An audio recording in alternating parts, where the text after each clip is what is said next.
Talk us through the plan for Dublin Port there, Yeah, Pat. so this is Alexandra Basin, and a project that we've launched with our Bord Penalta is for the development, our ABR Alexandra Basin redevelopment project.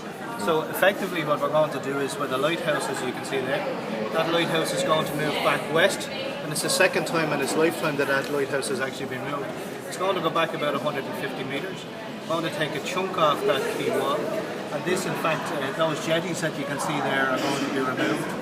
And this is going to be a turning basin that we can turn any size ship that's out there presently right in the heart of the port, and we'll be able to berth up to two 350 metre ships alongside a 200 metre ship right up into the heart of the city centre at the East Link Bridge.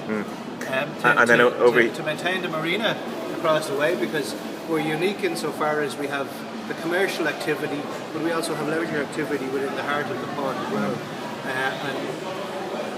What's envisaged there is a marina wall or a splash wall, so you'll have a wall rising out of the water that will protect all of the infrastructure that's across in the marina, and will allow the ships to be able to turn and head back out. So we'll be able to take anything up to 350 metres, as I say, and you're right into the heart of the city centre. You have the access to the Lewis, or if you want to walk up to town, you're up in 10 minutes, so it's a really exciting piece of work. To dredge from the East Link Bridge 10 kilometres back out into the bay, into the shipping lane, deep in the shipping lane, put in deep berthing pockets both sides of the pier wall, and we hope to get word on those permissions in the short next couple of months. Okay.